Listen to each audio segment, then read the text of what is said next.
Pongal and Sankranti. So Sankranti ஸ்பெஷலாக வந்து பார்த்தீங்கன்னா தெலுங்கு அண்ட் தமிழில் வந்து நிறையா மூவிஸை ரிலீஸ் பண்ணியிருந்தாங்க.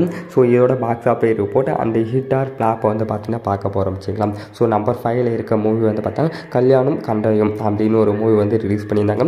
ஸோ இதில் நம்ம தமிழ் ஆக்டரான பிரியபவனி சங்கர் தான் ஃபீமேல் லீடராக நடிச்சிருந்தாங்க. ஸோ ரொமான்டிக் ஒரு காமெடி மூவி அந்த மூவி வந்து ரிலீஸ் பண்ணியிருந்தாங்க. ஸோ இந்த படத்துக்கு IMDb ரேட்டிங் வந்து பார்த்தா 10க்கு 8.2 வரைக்கும் கொடுத்துருக்காங்க. ஸோ இந்த படம் Day 5ல் வந்து டோட்டல் கலெக்ஷன் வந்து பார்த்தா 10 crore வந்து கலெக்ஷன் வாங்கியிருக்கு. ஸோ இந்த படத்தோட டோட்டல் பட்ஜெட் வந்து பார்த்தா ஒரு 10 கோடிச்சுங்களா. ஸோ இது வந்து பார்த்தா ஒரு ப்ராப்பரான ஒரு பிளாக் பஸ்டர் மூவின்னு சொல்லலாம். நம்பர் 4ல் இருக்க மூவி வந்து பார்த்தோம்னா நம்ம சிரஞ்சீவி அண்ட் ரவிதேஜா ஸ்ருதிஹாசன் இவங்களோட காம்போவில் வந்த ஒரு மூவின்னு சொல்லலாம். ஸோ வாட்டர் வீரயம் இந்த மூவிக்கு வந்து பார்த்தா நம்ம பாபு அப்படின்னு சொல்லி ஒருத்தவங்க வந்து டேரக்ஷன் பண்ணியிருந்தாங்க. இந்த மூவிக்கு நம்ம DSP வந்து மியூசிக் போட்டுருக்காச்சுங்களா. ஸோ இந்த மூவிக்கோட 10க்கு 7.2 IMDb ரேட்டிங் வந்து கொடுத்துருக்காங்க. இந்த மூவியோட டோட்டல் பட்ஜெட் வந்து பார்த்தீங்கன்னா 150 கோடி. ஸோ இந்த மூவி Day 7 வரைக்கும் எவ்வளோ கலெக்ஷன் வாங்கியிருக்கு அப்படின்னா 130 கோடி வந்து கலெக்ஷன் பண்ணியிருக்காங்க.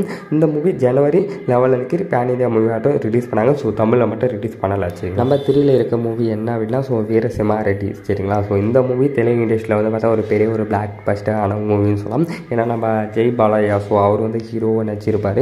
இந்த மூவிக்கு IMDb ரேட்டிங் வந்து பார்த்தா 10க்கு 6.1 வரைக்கும் கொடுத்துருக்காங்க. இந்த மூவியோட டோட்டல் பட்ஜெட் வந்து பார்த்தா 150 கோருன்னு சொல்லியிருந்தாங்க. ஸோ 7 டேஸில் 136 கோர் வந்து காசுனா கலெக்ஷன் வாங்கிடுச்சு. ஸோ இந்த மூவி தெலுங்கில் மட்டும்தான் ரிலீஸ் பண்ணாங்க January 12 அன்றைக்கி சரிங்களா. ஸோ இது ப்ராப்பரான ஒரு பிளாக் பஸ்டர் மூவின்னு சொல்லலாம். ஸோ நெக்ஸ்ட்டு இந்த மூவியில் வந்து பார்த்தா நம்பர் 2 இடத்துல வந்து பார்த்தோன்னா நம்ம யசோதோட கூட்டணியில் நம்ம AK sir and Manju Warrier சேர்ந்து நடிச்சிருக்க படம் தான் ஸோ துணிவு. ஸோ இந்த படம் வந்து பார்த்தீங்கன்னா நம்மளோட 2வது இடத்துல இருக்குது. இந்த படத்துக்கு IMDb ரேட்டிங் வந்து பார்த்தா 10க்கு 7 கொடுத்துருக்காங்க. ஸோ இந்த மூவியோட டோட்டல் பட்ஜெட் வந்து பார்த்தா 160 கோடி. இந்த மூவிக்கு வந்து 7 டேஸில் வந்து பார்த்தா 148 கோடிக்கு மேலே கலெக்ஷன் வாங்கியிருக்கு அப்படின்னு சொல்லியிருக்காங்க. ஏன்னா இந்த மூவி மூலமா வந்து பார்த்தோன்னா நம்ம அஜித் சார் ஓவர்சீஸில் வந்து பார்த்தா பெரிய ஒரு ஆளாக மாறி இருக்கு அப்படின்னு சொல்லலாம். ஏன்னா இது வரைக்கும் AK சாருக்கு இல்லாத அளவுக்கு இந்த மூவிக்கு ஓவர்சீஸில் ஒரு பெரிய ஒரு டிமாண்ட் ஒன்று இருந்திருக்கு. ஸோ இந்த மூவி ப்ராப்பரான ஒரு சக்ஸஸான ஒரு மூவின்னு சொல்லலாம் சரிங்களா. ஸோ நம்ம இடத்துல நம்பர் 1 இடத்துல இருக்க மூவி என்ன அப்படின்னா ஸோ ஒரு வாரிசுன்னு சொல்லலாம். வம்சியோட டைரக்ஷனில் நம்ம தளபதி விஜய் ரஷ்மிகா நடிச்சிருப்பாங்க. இந்த படத்துக்கு IMDb ரேட்டிங் வந்து பார்த்தீங்கன்னா 10க்கு 7.2 வரைக்கும் கொடுத்துருக்காங்க. இந்த படத்தோட டோட்டல் பட்ஜெட் வந்து பார்த்தா 180 கோடின்னு சொல்லியிருந்தாங்க.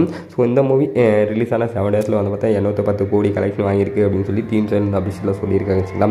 ஸோ குடும்பங்கள் கொண்டாடம் வெற்றின்னு சொல்லலாம். ஏன்னா இந்த மூவிக்கு ஃபேமிலி ஆடியன்ஸ் வந்து பார்த்தா கவர் பண்ணிட்டாங்க. ஒரு ரொம்ப வருஷம் கழிச்சு நம்ம தளபதி மூவியும் அதே போல் நம்ம ஃபேமிலி மூவியும் வந்து பார்த்தா ரிலீஸ் பண்ணதால் வந்து பார்த்தா இந்த மூவிக்கு ஒரு பெரிய ஒரு ப்ளஸ்ஸாக மாறிச்சு.